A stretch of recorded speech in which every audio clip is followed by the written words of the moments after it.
ಈಗ ಭಾರತ ಎತ್ತ ಸಾಗುತ್ತಿದೆ. ಧರ್ಮ ಧರ್ಮಗಳ ನಡುವೆ ಒಡಕು ತಂದೆವು. ಜಾತಿ ಜಾತಿಗಳ ನಡುವೆ ಜಗಳ ತಂದೆವು. ಮನುಷ್ಯ ಮನುಷ್ಯರ ನಡುವೆ ಬಿರುಕು ತಂದೆವು.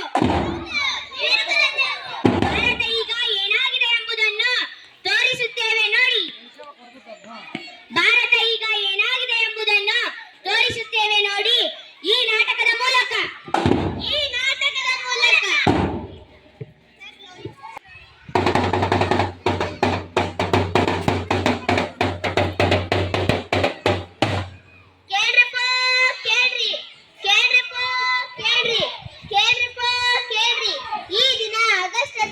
ಸ್ವಾತಂತ್ರ್ಯ ದಿನಾಚರಣೆ ಅಂಗವಾಗಿ ಕರೂರು ಗ್ರಾಮದ ಜಿಎಂಸಿಎಸ್ ಕರೂರು ಶಾಲೆಯ ವಿದ್ಯಾರ್ಥಿಗಳಾದ ನಾವು ದೇಶ ಮಾರಾಟಕ್ಕಿದೆ ಎಂಬ ಕಿರುನಾಟಕವನ್ನು ಮಾಡಿ ತೋರಿಸಲಿದ್ದೇವೆ.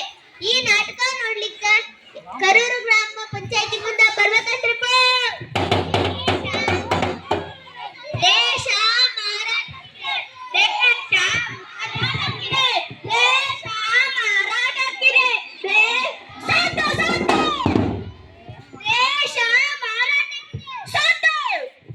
ದೇಶ ಮಾರಾಟಕ್ಕಿದೆ. ನಿಸರ್ಗ ದೇಶ ಮಾರಾಟಕ್ಕಿದೆ. ಏನು ನಮ್ ದೇಶನ ಮಾರಾಟ ಮಾಡ್ತಾ ಇದ್ದೀರಾ? ಯಾಕೆ ಮಾರಾಟ ಮಾಡ್ತಾ ಇದ್ದೀರಾ ನಮ್ ದೇಶನ? ಏನಾಗಿದೆ ನಮ್ ದೇಶಕ್ಕೆ? ಯಾವುದಕ್ಕೋಸ್ಕರ ನಮ್ ದೇಶ ಮಾರಾಟ ಮಾಡ್ತಾ ಇದ್ದೀರಾ? ಯಾಕಂದ್ರೆ ನಮ್ ದೇಶದಲ್ಲಿ ಒಂದ್ ಹೆಣ್ಣಿನ ಮೇಲೂ ಅತ್ಯಾಚಾರ ಆಗಿಲ್ವಂತೆ.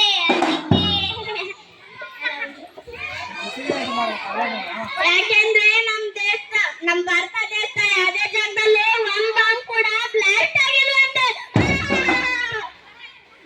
ನಮ್ ದೇಶದ ಜನರ ಬೇಡಿಕೆಗಳನ್ನು ಈಡೇರಿಸಿಕೊಳ್ಳಲು ಯಾವುದೇ ಸ್ಟ್ರೈಕ್ ಆಗಿಲ್ವಂತೆ. ಆರ್ಥಿಕ ನಾಶ ಆಗಿಲ್ವಂತೆ.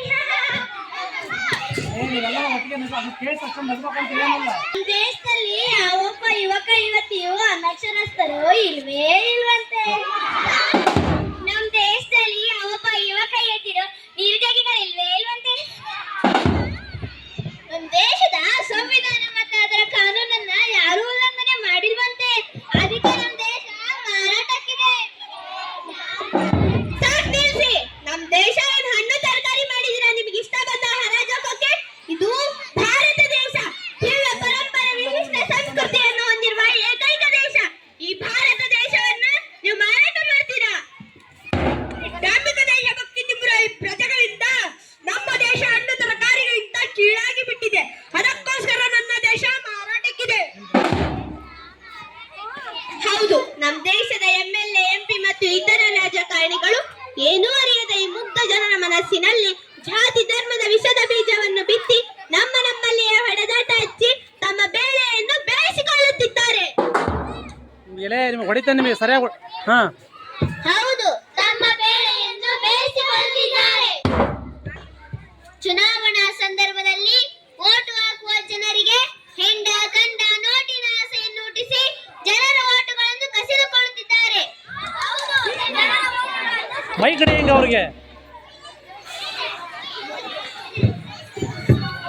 ಹೌದು, ಅವ್ರು ಕೊಡೋ ಬಿಡಿಗಾಸಿಯಾಗಿ ಅವ್ರು ಕೊಡೋ ಹೆಂಡ ಗಂಡರ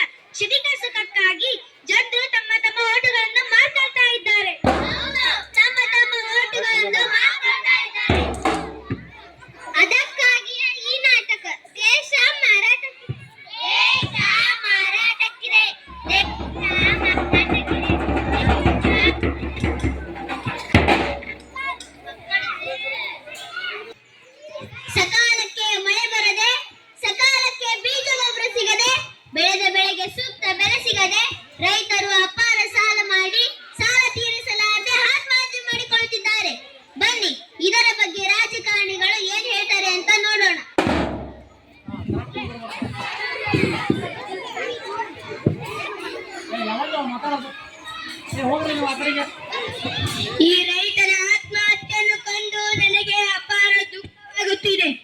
ಈ ರೈತನ ಕುಟುಂಬಕ್ಕೆ 5 ಲಕ್ಷ ರೂಪಾಯಿ ಕೊಡುವ ಆಶ್ವಾಸನೆಯನ್ನು ನೀಡುತ್ತಿದ್ದೇನೆ.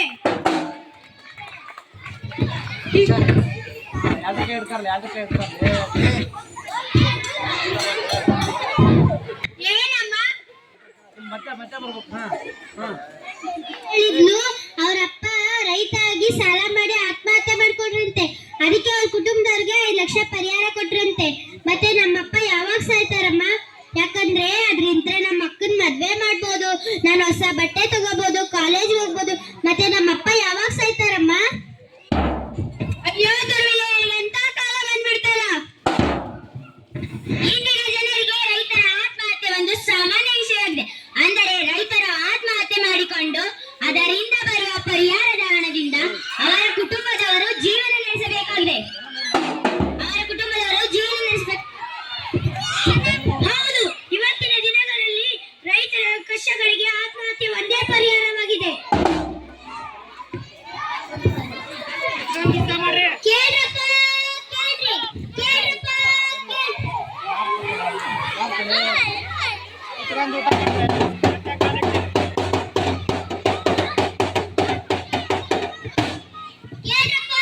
ಕೇಳ್ರಿ, ಕೇಳ್ರಪ್ಪ, ಇಂದಿನಿಂದ ನಮ್ಮ ದೇಶದಲ್ಲಿ ನಕ್ಸಲೈಟ್ ತರಬೇತಿಯನ್ನು ಶುರು ಮಾಡಲಾಗಿದೆ. ಆ ಉದ್ಯೋಗ ಭರ್ತಿಯು ಸರ್ಕಾರದಿಂದಲೇ. ಹಾಗಾಗಿ ಯಾರಾಗ್ತೀರಾ ನಕ್ಸಲೈಟ್? ಯಾರಾಗ್ತೀರಾ ನಕ್ಸಲೈಟ್? ನಾನು ಆಗ್ತೀನಿ ನಕ್ಸಲೈಟ್. ನಾನು ಆಗ್ತೀನಿ ನಕ್ಸಲೈಟ್. ನಾನು ಆಗ್ತೀನಿ ನಕ್ಸಲೈಟ್. ಯಾಕೆ? ನೀವೆಲ್ಲ ಯಾಕೆ ನಕ್ಸಲೈಟ್ ಆಗ್ಬೇಕು? ನೀವೆಲ್ಲ ಯಾಕೆ ನಕ್ಸಲೈಟ್ ಆಗ್ಲು ಹೊರಟಿದ್ದೀರಾ? ನಮ್ಮ ಕಣ್ಮುಂದೆನೆ ನಮ್ಮ ಅಕ್ಕ ತಂಗಿರ ಅತ್ಯಾಚಾರ ನಡೀತಾ ಇದ್ರು. ಅದನ್ನ ನಾವು ಕಣ್ಣಾರೆ ಕಂಡು ನಮ್ಮ ಕೈಲೇನು ಮಾಡಕ್ಕಾಗ್ತಾ ಇಲ್ಲ. ಅದಕ್ಕಾಗಿ ನಾವು ಅವ್ರ ವಿರುದ್ಧ ಸೇಡ್ ತೀರ್ಸ್ಕೊಳ್ಳೋಕೆ ನಕ್ಸಲೈಟ್ ಆಗ್ಬೇಕು. ಹೌದು, ನಮ್ಮ ದೇಶದ ಸಾಮಾನ್ಯ ಜನರಿಗೆ ತಿನ್ನಲು ಅನ್ನವಿಲ್ಲ, ತೊಡಲು ಬಟ್ಟೆ ಇಲ್ಲ, ಕುಡಿಯಲು ನೀರಿಲ್ಲ. ಇನ್ನೆಷ್ಟೋ ಜನ ಅನಾರೋಗ್ಯದಿಂದ ಬಳಲುತ್ತಿದ್ದಾರೆ. ಇನ್ನೆಷ್ಟೋ ಜನ ಆಸ್ಪತ್ರೆಗೆ ಹೋಗುವ ಮಾರ್ಗದಲ್ಲಿ ಪ್ರಾಣ ಬಿಡ್ತಾ ಇದ್ದಾರೆ. ಇಷ್ಟೆಲ್ಲ ಆದ್ರೂ ನಮ್ಮ ರಾಜಕಾರಣಿಗಳು ಒಣ ಆಶ್ವಾಸನೆ ನೀಡ್ತಾ ಇದ್ದಾರೆ ಹೊರತು ಏನು ಪರಿಹಾರ ನೀಡ್ತಾ ಇಲ್ಲ. ಅದಕ್ಕಾಗಿಯೇ ನಾವು ನಕ್ಸಲೈಟ್ ಆಗ್ತಿದ್ದೇವೆ. ಹೌದು, ಅದಕ್ಕಾಗಿಯೇ ನಾವು ನಕ್ಸಲೈಟ್ ಆಗ್ತೇವೆ. ನಮ್ಮ ದೇಶದಲ್ಲಿ ಹುಡುಗಿರ್ನ ಓದಿಸ್ಲಿಕ್ಕೆ ಹಿಂದೆ ಮುಂದೆ ನೋಡೋ ಈ ಜನ, ಆದ್ರೆ ಅದೇ ಹುಡುಗಿರ್ನ ಮದುವೆ ಮಾಡ್ಲಿಕ್ಕೆ ರಾತ್ರಿಷ್ಟು ಕಟ್ ಮಾಡ್ತಾರೆ. ಅದಕ್ಕೆ ನೀಚ ಸಂಪ್ರದಾಯಗಳ ವಿರುದ್ಧ ಹೇಳಿ ನೀನು.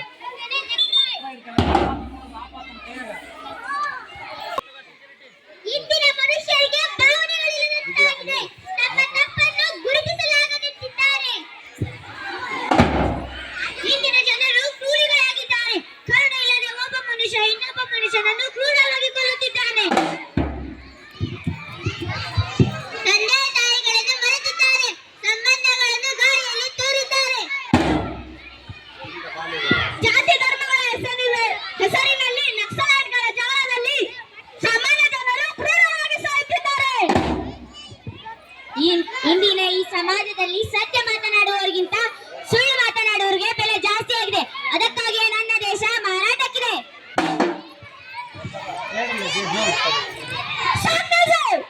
ನಿಮ್ಮೆಲ್ಲ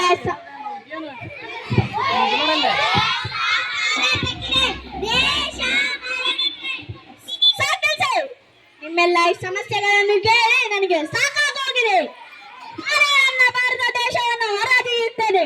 5 ಲಕ್ಷ ಸರ್ಕೋಟಿ ಒಂದ್ಸಾರಿ, 5 ಲಕ್ಷ ಸರ್ಕೋಟಿ 2 ಸಾರಿ, 6 ಲಕ್ಷ ಸರ್ಕೋಟಿ, 8 ಲಕ್ಷ ಸಾವಿರ ಕೋಟಿ, 9 ಲಕ್ಷ ಸಾವಿರ ಕೋಟಿ, 10 ಲಕ್ಷ ಸಾವಿರ ಕೋಟಿ. ಯಾರಾದ್ರೂ ಹೇಳೋರಿದ್ದೀರಾ? ಇಲ್ಲ. 10 ಲಕ್ಷ ಸರ್ಕೋಟಿ ಒಂದ್ಸಾರಿ, 10 ಲಕ್ಷ ಸರ್ಕೋಟಿ 2 ಸಾರಿ, 10 ಲಕ್ಷ ಸರ್ಕೋಟಿ 3 ಸಾರಿ. ಸಾಕ್ ನಿಲ್ಸಿ. ನಾನೇ ನಿಲ್ಬೇಕು, ನೀನು ನನ್ನ ನಿಲ್ಸಕ್ಕೆ ಹೇಳಕ್ಕೆ. ज्योतिबा सावित्री पति ज्योतिबा ಮಾಳಿ ಸಮಾಜದ ಮಾಲಗಾರ ಸಮಾಜದ ಸಾವಿತ್ರಿ ಫುಲೆ ಜ್ಯೋತಿಬಾ ಜ್ಯೋತಿಬಾ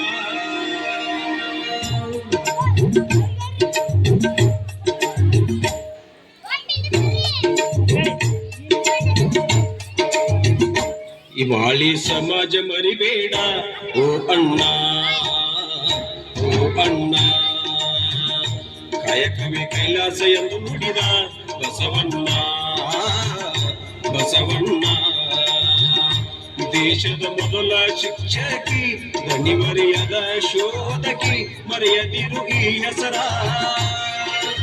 ಈ ಹೆಸರ ಈ ಮಾಳಿ ಸಮಾಜ ಮರಿಬೇಡ ಓ ಅಣ್ಣ ಓ ಅಣ್ಣ ಕಾಯಕವೇ ಕೈಲಾಸ ಎಂದು ನುಡಿದ ಬಸವಣ್ಣ ಬಸವಣ್ಣ ಇಂತಹ ಸಮಸ್ಯೆಗಳನ್ನು ಎದುರಿಸುವುದಕ್ಕೋಸ್ಕರವೇ ನನ್ನ ದೇಶವನ್ನು ಸ್ವರಾಜ್ಯವಾಗಿ ಮಾಡಿದ್ದೇನೆ. ಎಲ್ಲಿಯವರೆಗೂ ನಮ್ಮ ಮಹಿಳೆಯರು ಅಧಿಕಾರದ ಕಾಣೆ ಹಿಡಿಯುವುದಿಲ್ಲವೋ ಅಲ್ಲಿಯವರೆಗೂ ನಮ್ಮ ದೇಶ ಉದ್ಧಾರ ಆಗುವುದಿಲ್ಲ. ಹೌದು ಮಹಾರಾಜರೇ, ನಿಮ್ಮ ಮಾರ್ಗದರ್ಶನದಂತೆ ಮಹಿಳೆಯರಿಗೆ ಶಿಕ್ಷಣ ಕೊಡಿಸುವ ಕೆಲಸವನ್ನು ಮುಂದುವರಿಸಿದ್ದೇನೆ. ಸ್ತ್ರೀಯರಿಗೆ ಶಿಕ್ಷಣ ಕೊಡಿಸುವುದರಿಂದ ಈ ದೇಶ ಬೆಳೆಯುತ್ತದೆ ವಿನಃ ಮಾರಾಟವಾಗುವುದಿಲ್ಲ. ನಮ್ಮ ದೇಶದ ಸ್ವಾತಂತ್ರ್ಯ ಹೋರಾಟಗಾರರು ಎಷ್ಟೋ ಜನರು ತಮ್ಮ ಪ್ರಾಣ ತ್ಯಾಗ ಮಾಡಿದ್ದಾರೆ. ಎಷ್ಟೋ ಜನರು ತಮ್ಮ ಹೆಂಡತಿ ಮಕ್ಕಳು ಸಂಬಂಧಿಕರನ್ನು ಕಳೆದುಕೊಂಡು ಜೈಲುವಾಸ ಅನುಭವಿಸಿದ್ದಾರೆ. ಹಾಗಾಗಿ ದೇಶ ಮಾರುವ ಇನ್ನ ಕಾರ್ಯಕ್ಕೆ ಕೈ ಹಾಕುವ ಬದಲು ಬೇರೆ ದೇಶಗಳನ್ನು ಕೊಂಡುಕೊಳ್ಳುವ ಶ್ರೀಮಂತಿಕೆಯನ್ನು ನಾವು ಗಳಿಸಬೇಕಾಗಿದೆ. ರಾಷ್ಟ್ರ ಸಂವಿಧಾನಕ್ಕೆ ನೀನೆ ಶಿಲ್ಪಿಯನು, ನೀನೆ ಕಲಿಸಿಕೊಟ್ಟೆ ಸಮಾನತೆಯನ್ನು. ನಿನ್ನ ಲೇಖನಿಯ ಬರಹ ದೇಶ ಖರ್ಚನೆ, ಒಂದು ಮಾತು ಕೂಡ ಭೀಮ ಖರ್ಚನೆ. ನಾಯಕ ನೀನು ಭೀಮರ, ಮಹಾನಾಯಕ ನೀನು ಭೀಮರ, ನಾಯಕ ನೀನು ಭೀಮರ, ಮಹಾನಾಯಕ ನೀನು ಭೀಮರ. ನನ್ನ ದೇಶ ಸದಾ ಸುರಕ್ಷಿತವಾಗಿರಲಿ ಅಂತ ನಾನು 2 ವರ್ಷ 11 ತಿಂಗಳು 18 ದಿನ ಕಷ್ಟಪಟ್ಟು ಪ್ರಪಂಚದಲ್ಲೇ ಶ್ರೇಷ್ಠವಾದ ಸಂವಿಧಾನವನ್ನು ನಿಮ್ಮ ಕೈಗೆ ಕೊಟ್ಟಿದ್ದೆ. ನೀವು ಈ ಸಂವಿಧಾನ ಯಾವುದೇ ಒಂದು ಜಾತಿ ಧರ್ಮದ ಪರವಾಗಿರದೆ ಎಲ್ಲಾ ಜಾತಿ ಧರ್ಮದವರಿಗೂ ಸಮಾನ ಹಕ್ಕನ್ನು ನೀಡಿದೆ. ನೀವು ಈ ಸಂವಿಧಾನವನ್ನು ಅರಿದು ದೇಶವನ್ನು ಮಾರಲು ಹೊಂಟಿರುವ ಈ ಮೂಢ ಜನರನ್ನು ಆದರ್ಶವಾಗಿ ತಿಳಿದುಕೊಳ್ಳಬೇಡಿ. ಸ್ವಾತಂತ್ರ್ಯಕ್ಕಾಗಿ ಹೋರಾಡಿ ಪ್ರಾಣ ತ್ಯಾಗ ಮಾಡಿದ ಮಹಾಭಕ್ತಗಳನ್ನು ಆದರ್ಶವಾಗಿ ಪಾಲಿಸಿ ದೇಶವನ್ನು ಕಟ್ಟಿರಿ. ಇಂದಿನ ಯುವ ಜನತೆಗೆ ನಿಮ್ಮಂತಹ ಮಹಾನ್ ವ್ಯಕ್ತಿಗಳ ವಿಚಾರಗಳು ಗೊತ್ತಿಲ್ಲ. ಅವರ ಆದರ್ಶವನ್ನು ಕೇವಲ ಜಯಂತಿಗಳಲ್ಲಿ ಮಾಡುವ ಭಾಷಣಗಳಲ್ಲಿ ಅಳವಡಿಸಿಕೊಂಡಿದ್ದಾರೆ ಹೊರತು ನಿಜ ಜೀವನದಲ್ಲಿ ಅಳವಡಿಸಿಕೊಂಡಿಲ್ಲ. ಇಂತಹ ಪರಿಸ್ಥಿತಿಯಲ್ಲಿ ನಾನೇಕೆ ನನ್ನ ದೇಶವನ್ನು ಮಾರಬಾರದು? ನಿಜವಾಗಿಯೂ ಮಲಗಿರುವವರನ್ನು ಎಬ್ಬಿಸಬಹುದು, ಆದರೆ ಮಲಗಿರುವವರ ತರ ನಾಟಕ ಮಾಡುವವರನ್ನು ಆ ದೇವರ ಸಹಿತ ಎಬ್ಬಿಸಲು ಸಾಧ್ಯವಿಲ್ಲ. ಸತ್ತದಿಂದಲೇ ಅವರ ವಿಚಾರಗಳು ಸತ್ತು ಹೋದವು. ಈ 4 ಜನರ ವಿರೋಧಕ್ಕೆ ನಿಂತಿದ್ದು ದುಷ್ಟರು. ಆ ದುಷ್ಟರೇ ಇಂದು ರಾಜಕಾರಣಿಗಳಾಗಿ ಮೆರೆಯುತ್ತಿದ್ದಾರೆ. ಇಂಥವರು ಬಡವರ ಮೇಲೆ ದಬ್ಬಾಳಿಕೆ ಮಾಡುತ್ತಿದ್ದಾರೆ. ಇಂಥವರಿಂದ ನಮ್ಮ ಸಮಾಜ ಉದ್ಧಾರ ಆಗುತ್ತದೆ ಎಂಬ ನಂಬಿಕೆ ನನಗಿಲ್ಲ. ಇಂಥ ದುಷ್ಟ ರಾಜಕಾರಣಿಗಳು ಮತ್ತೆ ಮತ್ತೆ ಹುಟ್ಟುತ್ತಲೇ ಇರುತ್ತಾರೆ. ಸಮಾಜದ ಶಾಂತಿಯನ್ನು ಕದಡುತ್ತಲೇ ಇರುತ್ತಾರೆ. ಅದಕ್ಕಾಗಿಯೇ ನನ್ನ ದೇಶ ಮಾರಾಟಕ್ಕಿದೆ. ಈ ಎಲ್ಲಾ ಪ್ರಶ್ನೆಗಳಿಗೆ ನಿಮ್ಮ ಬಳಿ ಉತ್ತರವಿದೆಯಾ ಅಥವಾ ಸೂಕ್ತ ಪರಿಹಾರವಿದೆಯಾ? ಹೇಳಿ. ಇಲ್ಲ, ಇಲ್ಲವೇ ಇಲ್ಲ. ಅದಕ್ಕಾಗಿಯೇ ನನ್ನ ದೇಶ ಮಾರಾಟಕ್ಕಿದೆ. ನಮ್ಮ ದೇಶವನ್ನು ಉಳಿಸಿಕೊಳ್ಳಲು ಪ್ರಯತ್ನ ಮಾಡೋಣ.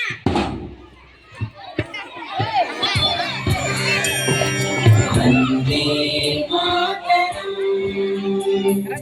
ವಂದೇ ಮಾತರಂ.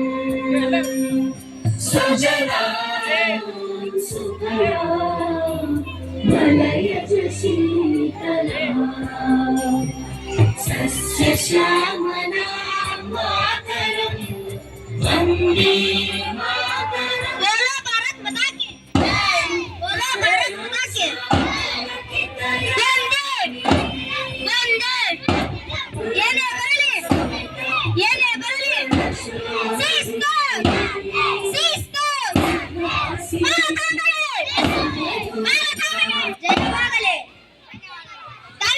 ಮಂಗಳೂರು.